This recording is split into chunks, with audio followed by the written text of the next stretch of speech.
Something that I've noticed in my students' creative writing is that they often use either too much dialogue or too little dialogue. Dialogue, again, being just speaking. Sometimes we rely on it, like all we include in our stories is just talking. But actually, a lot can be communicated through body language and through action. Remember, you want to show, not tell. So don't just rely on dialogue. But also, some students have no dialogue at all, and stuff's just happening, and no one's ever actually discussing anything or conversing, which makes it hard to feel like they're real characters, and it makes it hard for the reader to feel like they're there experiencing something. They feel like they're just reading a summary of something that's happened.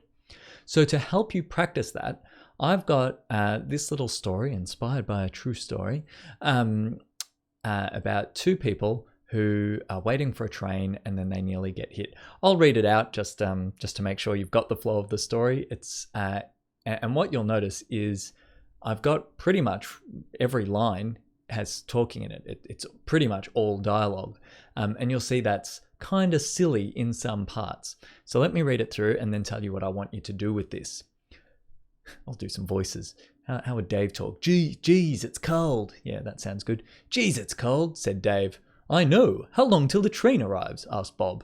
Oh, it comes at 10. But look, the clock's busted. Damn it. I can't see the one on the other platform from here either. Never mind. I'll hop over the other side and check it out.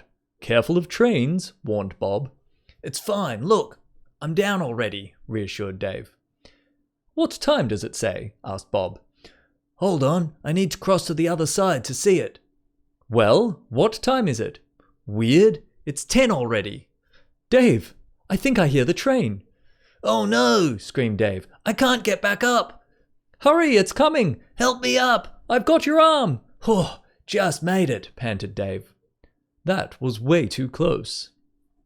Maybe I should have been an actor. Anyway, so this scenario here depicts two people waiting for a train. They can't see what the time is. They go down on the tracks. A train starts coming. They nearly get hit, and then just make it off the tracks in time.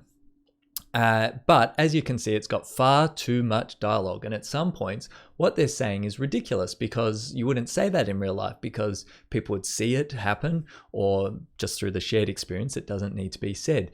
So your challenge is to rewrite this story, and you can edit this document to do that. You need to rewrite this story 3 times. I'm going to get you to rewrite it 3 times and make sure you save each version.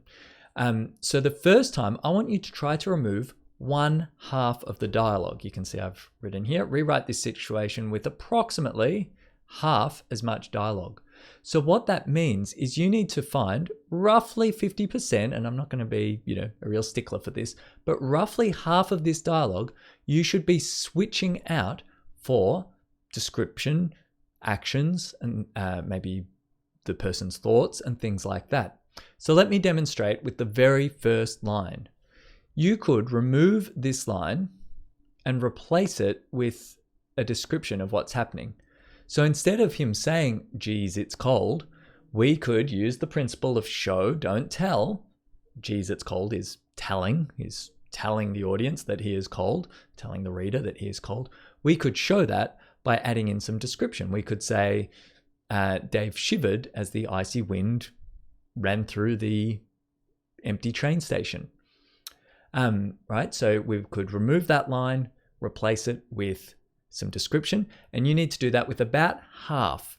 So I don't know, I guess there's about 20 lines there. So about 10 lines of dialogue you need to get rid of, but you can't lose that part of the story. We still need to know that it's cold. So you need to communicate that using other techniques like description or actions. So that's your first go. Then save that, copy that and have a new version of it. And then I want you to try it again, but this time with only 1/4 the dialogue. So you need to halve it again so that if I'm right in saying there's 20 lines, you'll only end up with about 5 lines of dialogue. So you'll have to dig a bit deeper. Some of them are really obvious and can really easily be changed into description or action. Some will be a little bit more challenging where, it sort of does make sense to speak there. So you'll need to dig a bit deeper to be able to do that. And then take that version, copy it, paste it in, and I want you to write it a 3rd time with no dialogue at all. I want you to have a go at telling this story with zero dialogue and see how you do that. What techniques can you use to completely get rid of the speaking and still not lose anything of the story? You still need to include every detail of the story. As I've said there, in each case, try to keep the scene as similar to the original as possible. You will need to replace the dialogue with descriptive prose to convey the same information to the reader. So that's the main part of this activity, is to write it 3 times with half, 1/4, and then no dialogue. Then the question is, which version works best? So which one do you think is best? Do you think 100% dialogue is best, 50%, 25%, or 0% dialogue? Which one do you think is best? And tell me why. I want to hear your thinking of why you like one version over another.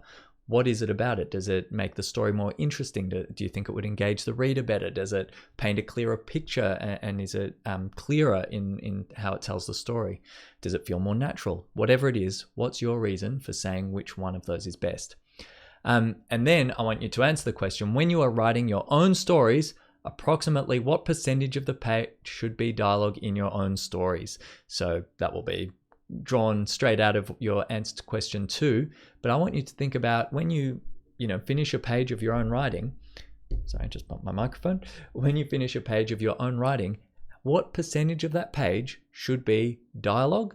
And you can use that to audit your writing, to have a close evaluation of your writing to determine if you're following what might be best practice.